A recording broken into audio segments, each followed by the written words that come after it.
বললেন, এই প্রথম বিশ্বনবী সাইয়েদনা জিব্রাইলকে দেখলেন আর বললেন, ইয়া মুহাম্মদ ইকরা, পড়ো। বিশ্বনবী বললেন, মা আনা বিকারি, আমি পড়তে পারি না। সুবহানাল্লাহ পড়েন। কারণ বিশ্বনবী ছিলেন না নবী আল উম্মি, নিরক্ষর নবী। ওনার অক্ষর জ্ঞান ছিল না। আলিফ বা তা সা কোনটারে জিম বলে কোনটারে সদ বলে বিশ্বনবী চিনতেন না, লিখতে জানতেন না। তিনি ছিলেন নিরক্ষর, কিন্তু মূর্খ না। নিরক্ষর এক জিনিস, মূর্খ আরেক জিনিস। অক্ষর জ্ঞান নাই কিন্তু জ্ঞান আছে। কারণ বিশ্বনবী বলতেন, আদ্দাবানি রব্বি ফা আহসানা তা'দিবি, আমি পৃথিবীর কোনো ইউনিভার্সিটি থেকে ডিগ্রি নেয় নাই, কেউ আমারে শিখায় নাই, স্বয়ং আরশের উপর থেকে আমারে শিক্ষা দান করেছে কে? তাই আমার শিক্ষার মতো শিক্ষা পৃথিবীর কারো শিক্ষা হতে পারে। সাইয়েদনা জিব্রাইল বললেন, ইয়া মুহাম্মদ ইকরা, পড়ো। বিশ্বনবী ফেল রইলেন, অক্ষর চিনে না, পড়বে কেমনে? বিশ্বনবী বলেন, মা আনা বিকারি, আমি জানি না কেমন করে পড়তে হয়। ফাআখাযানি ফাগাত্তানি হাত্তা বালাগা মিন্নি আল জাহাদ। বিশ্বনবী পড়তে জানেন না। যখন বললাম আমি পড়তে পারি না, সাইয়েদনা জিব্রাইল বিশ্বনবীকে জড়িয়ে ধরলেন, বুকের মধ্যে জড়িয়ে ধরে যত জোর ছিল বিশ্বনবীকে একটা চাপ দিলেন। বিশ্বনবী বললেন, চাপের চোটে আমি আমার বুকের ভেতরে ব্যথা পেলাম। ফাআরসালানি, আমাকে ছেড়ে দিল। ছেড়ে দিয়ে আবার কয়, পড়েন, ইকরা, read in the name of your Lord.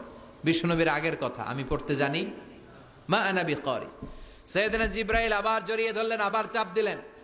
বিশ্বনবী বললেন, ব্যথা পেলাম। আবার জিব্রাইল বিশ্বনবীরে বললেন, পড়েন।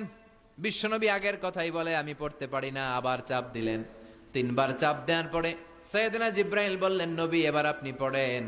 বিশ্বনবী এবার পড়তে আরম্ভ করলেন, ইকরা বিসমি রাব্বিকাল্লাযী খালাক খালাকাল ইনসানা মিন আলাক ইকরা ওয়া রাব্বুকাল আকরাম আল্লাযী আল্লামা বিল কলম আল্লামাল ইনসানা মা লাম ইয়ালাম। পড়েন, আল্লাহু আকবার।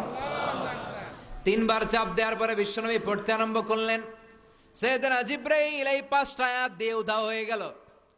এবার হেরা গুহার ভেতরে কেউ নাই, সাইয়েদনা জিব্রাইল নাই, 5টা আয়াত দিয়ে চলে গেলেন। বিশ্বনবী 5টা আয়াত নিয়ে কাঁপতে কাঁপতে হেরা পর্বত থেকে নেমে এলেন। সুবহানাল্লাহ পড়ে।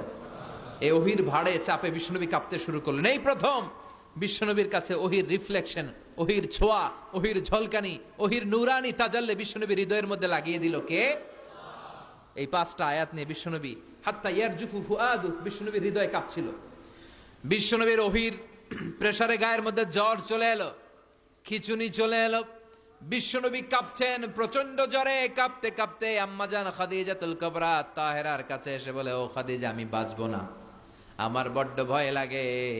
খাদিজাতুল কুবরা বললেন, নবী কি হয়েছে আপনার, কি হয়েছে? বিশ্বনবী বললেন, এমন এমন ঘটনা। বিশাল এক লোক এসে আমার কাছে পড়ো, আমি পড়তে জানি না। 3 বার চাপ দিল, এরপর দেখি ঠিকই পড়তে পারি। সুবহানাল্লাহ পড়ে। বিশ্বনবী পুরো ঘটনাটা সাইয়েদাতুনা খাদিজাতুল কুবরা তাহেরাকে শোনালেন। এরপরে মা খাদিজারে বললেন, খাদিজা, আমার বড্ড ভয় হয়, মনে হয় আমি মরে যাব, আমার প্রচন্ড জ্বর এসেছে, কাঁপুনি ছুটেছে, তুমি আমারে কম্বল দাও। কি দাও? সবাই বলে, আর জোরে কোন, আমারে কম্বল দাও, আমার জ্বর এসেছে, কাঁপুনি বেড়ে যাচ্ছে, চাদর দাও, কাপড় দাও, কম্বল দাও। মা খাদিজা কম্বল জোগাড় করতে গেলেন। কম্বল আর চাদর এনে বিশ্বনবীর গায়ের মধ্যে মা খাদিজা কম্বলটা পেঁচিয়ে দিলেন। বিশ্বনবী কম্বলটা পেঁচিয়ে বিছানার মধ্যে শুয়ে গেলেন। ঠিক এই মুহূর্তে সূরাতুল মুজাম্মিল নাজিল করে দিল কে? বিশ্বনবী কম্বল গায়ে দিয়ে শুয়ে আছে।